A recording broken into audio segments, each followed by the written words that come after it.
दोस्तों अज हैदर अली जो एल्बम तव्हांखे 18-15 ॿुधाईंदासीं। अॼु त मुंहिंजो यार ईंदो हितां या हुतां, अॼु त मुंहिंजो यार ईंदो हितां या हुतां। ऐं एल्बम जो टाइटल आहे ख़ैर सां ॾिजो ख़बरचार। ज़बरदस्त एल्बम 1994 जो रिलीज़ आहे। ऐं कुझु दोस्तनि कमेंट्स कया आहिनि, उन्हनि कमेंट्सनि खे शामिल कयूं था।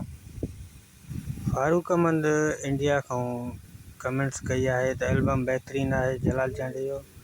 उनखां पोइ लिखियो आहे वॉल्यूम 65-35 अदा इहो 65-35 अवेलेबल न आहे असां वटि।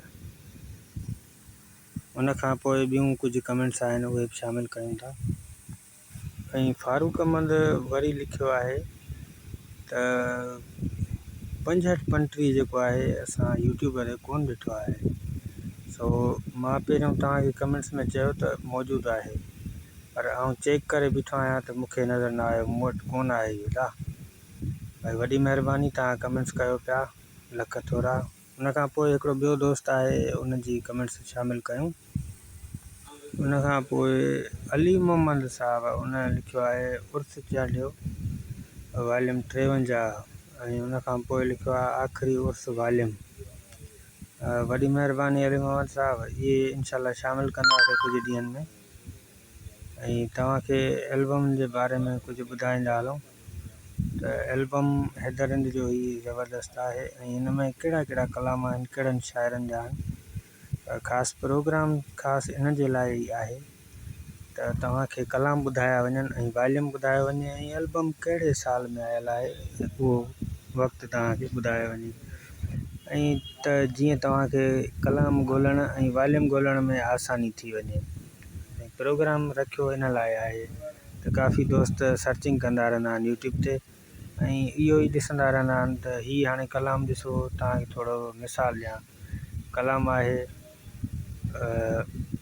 नूर मोहम्मद शाह जिलानी, तुंहिंजो मटु न आहे को सानी। हाणे इहो कलाम तव्हां ॿुधो, तव्हां चयो असां इन एल्बम जा ॿिया गीत बि ॿुधणु चाहियूं था। ऐं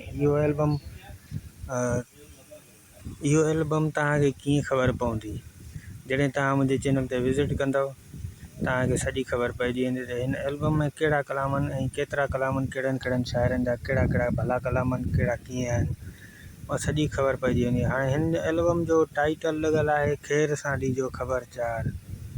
इहो ज़बरदस्त गीत आहे। ऐं इहो कलाम आहे हिन भले शाइर जो। ऐं हैदर अली जो इहो तमामु पुराणो शाइर आहे। वञी ख़ैर सां ॾिजो ख़बरचार, मिठल भील जो कलाम आहे इहो। ऐं तव्हांखे हिकु हिकु कलाम ॿुधाईंदासीं। पहिरियों कलाम आहे अख़्तर चांडी जो कलाम आहे, कंहिंसां ॻाल्हियूं कयां, कंहिंसां सूरत हलियां, पहिरियों इहो कलाम आहे। उनखां पोइ आहे मुल्क वसायो शाइरा, मुंहिंजा मिठा मान वारा। उनखां पोइ आहे ग़ुलाम हैदर जो कलाम आहे, हुर मुजाहिद मूं चार यार। उनखां पोइ ॿियो ग़ुलाम हैदर जो कलाम आहे नूर मोहम्मद शाह जिलानी, तुंहिंजो मटु न आहे को सानी। ऐं इन ई कलाम ते हिकु ॿियो बि आहे, जिलानी चढ़ी जीप ते आयो, उहो वॉल्यूम हुन में आहे, थर्ड प्रोडक्शन जो आहे। उनखां पोइ आहे ग़ुलाम हैदर जो कलाम वरी ॿियो बि आहे, हाजी हुसैन मालकाणी। कलाम जा ॿोल आहिनि, हाजी हुसैन आहे मालकाणी। उनखां पोइ आहे बरियान शाह जो कलाम आहे, जिंद जान अॼु तोतां कयां क़ुर्बान, अॼु तोतां। उनखां पोइ दर्स मजीद जो कलाम आहे, पया लुड़क वहनि अखियुनि मां। उनखां पोइ आहे शफ़ी मोहम्मद शाइरिया, अॼु त मुंहिंजो यार ईंदो हितां या हुतां। उनखां पोइ आख़िरी कलाम मिठल भील जो, वञी ख़ैर सां ॾिजो ख़बरचार, मुंहिंजो यार आहे किथे या कहिड़े पासे ईंदो।